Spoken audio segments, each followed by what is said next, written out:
Pernah kebayang nggak sih keuntungan investasi yang kamu kumpulin setahun penuh, lenyap begitu aja cuma dalam beberapa hari? Nah, itulah drama yang terjadi di awal tahun 2026. Selamat datang kembali di Nalaris, channel yang mengubah rasa penasaran kamu jadi pemahaman. Hari ini, kita bakal bedah tuntas kisah dramatis jatuhnya harga logam mulia, sebuah peristiwa yang dalam sekejap mata menghapus miliaran dolar dari pasar. Tapi ini bukan cuma cerita tentang emas dan perak loh. Ini adalah pelajaran tentang euforia, kepanikan, dan kekuatan-kekuatan tak terlihat yang sebenarnya menggerakkan pasar. Yuk kita mulai. Oke, sekarang coba kita putar waktu kembali ke akhir Januari 2026. Bayangin deh suasananya, optimisme itu lagi di puncak-puncaknya. Nyaris buta menyelimuti pasar logam mulia. Investor mulai dari raksasa Wall Street sampai investor retail yang baru coba-coba, semuanya yakin banget kalau tren kenaikan ini nggak bakal ada habisnya. Emas dan perak tuh udah bukan sekedar aset, tapi udah jadi simbol kepastian. Semua orang pengen ikut pesta. Tapi ya seperti kata pepatah lama di pasar, kalau semua orang udah ada di satu sisi perahu yang sama, perahu itu jadi gampang banget terbalik. Nah, lihat lini masa ini deh.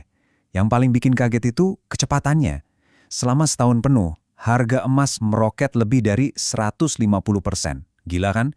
Terus tanggal 29 Januari 2026, pasar mencapai puncaknya. Emas nembus $5.580 per ons, dan perak yang nggak mau ketinggalan euforia nyentuh $121. Tapi cuma dalam hitungan hari, bukan minggu ya, tapi hari, tepatnya tanggal 2 Februari, semuanya jungkir balik. Emas terjun bebas ke $4.545 dan perak anjlok ke $72. Ini bukan koreksi biasa, ini kejatuhan yang brutal dan secepat kilat. Dan grafik ini nunjukin seberapa parah kehancurannya. Emas kehilangan hampir 18% nilainya. Tapi, coba lihat perak. Perak kehilangan 41%, hampir setengahnya ludes. Ini nunjukin betapa liarnya perak dibanding kakaknya, emas, dan kenapa dia sering dapat julukan emasnya orang miskin dengan risiko yang jauh lebih tinggi. Ada seorang analis yang bahkan bilang, kepanikan kayak gini belum pernah dia lihat lagi sejak masa-masa kelam krisis finansial global 2008. Nah, ini yang membawa kita ke misteri utamanya. Kenapa? Kok bisa kepanikan sebesar ini terjadi secepat itu? Ternyata jawabannya tuh nggak sesederhana karena satu pemicu tunggal. Apa yang kita saksikan waktu itu adalah gabungan dari 3 kekuatan dahsyat yang menciptakan apa yang disebut badai sempurna buat logam mulia. Masing-masing faktor ini mungkin nggak cukup kuat buat ngeguncang pasar sendirian, tapi begitu mereka terjadi barengan, dampaknya jadi luar biasa menghancurkan. Yuk kita bedah satu persatu. Jadi, apa sih pemicu spesifiknya yang bisa mengubah rally besar-besaran ini jadi sebuah kehancuran bersejarah? Gimana ceritanya sentimen yang lagi bullish-bullishnya bisa berubah jadi kepanikan total cuma dalam sekejap? Ini jelas bukan cuma soal orang ambil untung biasa. Ada katalis fundamental dan teknikal yang bekerja bersamaan, menciptakan efek domino yang nggak bisa dihentikan. Mari kita lihat lebih dalam. Nah, ini dia 3 biang keladinya. Pertama, ada pemicu kebijakan yang datangnya dari Washington. Kedua, ada akselerator teknis dari bursa berjangka di Chicago. Dan yang ketiga kondisi pasar itu sendiri yang sebenarnya udah terlalu panas dan matang buat sebuah koreksi. Mari kita pecah satu persatu, kita mulai dari katalis utama yang mengubah sentimen pasar dalam semalam. Oke, sebelum lanjut, ada satu istilah kunci yang harus kita pahami bareng. Hawkish. Gampangnya gini, kalau bank sentral itu bersikap hawkish, artinya mereka cenderung naikin suku bunga buat ngelawan inflasi.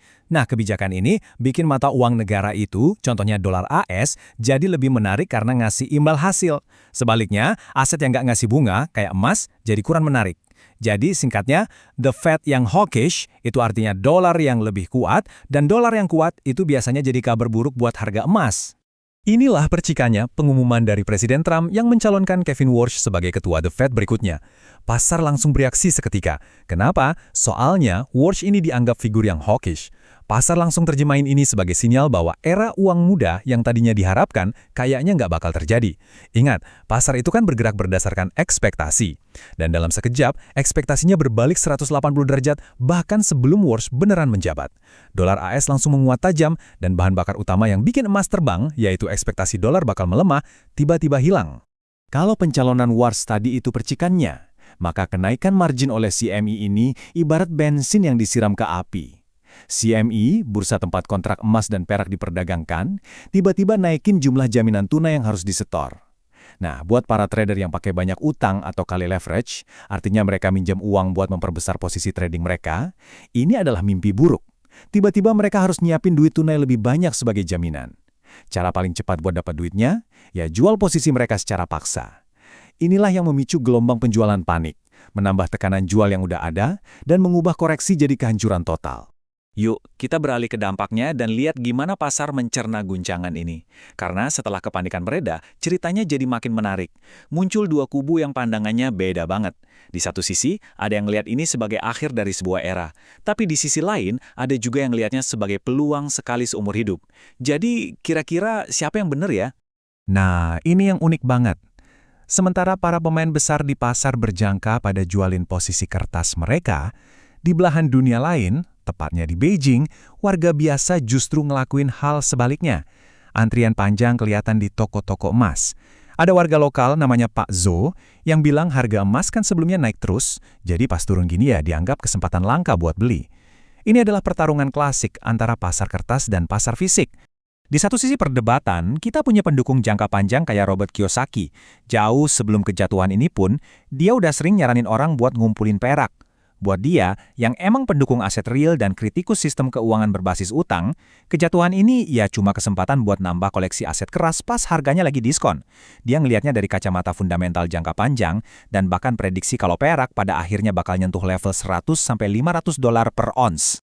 Tapi di sisi lain, institusi-institusi besar kayak bank investasi punya pandangan yang jauh lebih hati-hati. Coba lihat tabel ini. Perkiraannya itu beda-beda banget. HSBC misalnya naikin perkiraan rata-rata mereka buat 2026 jadi sekitar 68 dolar. Tapi di saat yang sama, mereka juga punya skenario bearish di angka 62 dolar. Sementara itu, Citigroup jauh lebih optimis, targetnya 150–170 dolar. Rentang yang lebar banget ini nunjukin satu hal, bahkan para ahli pun bingung, ini adalah pasar yang penuh dengan ketidakpastian. Nah, mereka yang tetap optimis biasanya menunjuk pada 3 tren struktural jangka panjang yang kuat ini. Pertama, dedolarisasi. Bank-bank sentral di seluruh dunia terus-terusan beli emas buat ngurangin ketergantungan sama dolar AS. Kedua, permintaan industri buat perak yang makin gila, terutama dari sektor energi hijau kayak panel surya. Faktanya pasar perak itu diperkirakan bakal defisit pasokan selama 6 tahun berturut-turut. Dan yang terakhir, ya daya tarik klasiknya sebagai aset aman. Selama ketegangan geopolitik masih tinggi, investor pasti bakal selalu cari tempat berlindung. Tren-tren besar ini gak terpengaruh sama kepanikan jangka pendek. Jadi, setelah kita lihat semua drama yang luar biasa ini, apa artinya buat kita semua? Apa pelajaran utama yang bisa kita petik? Setiap peristiwa pasar yang ekstrim, entah itu naik gila-gilaan atau turun drastis, selalu ngasih pelajaran berharga.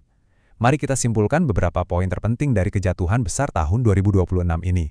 Ada 3 pelajaran penting di sini. Pertama, nggak ada yang namanya jaminan mutlak. Bahkan aset yang dicap aman kayak emas pun bisa sangat volatil. Kedua, jangan pernah sekali-kali meremehkan kekuatan bank sentral. Perubahan ekspektasi kebijakan mereka bisa jadi penggerak pasar yang paling kuat. Dan yang ketiga, kita harus paham sentimen pasar. Waktu semua orang udah bertaruh di arah yang sama, pasar itu jadi terlalu ramai dan rentan banget sama pembalikan yang menyakitkan. Memahami psikologi pasar itu sama pentingnya dengan memahami fundamental, dan ini berlaku di pasar manapun, dari saham sampai kripto. Nah, ini meninggalkan kita dengan satu pemikiran akhir yang cukup provokatif. Kejatuhan ini benar-benar menantang status emas sebagai aset perlindungan yang paling stabil.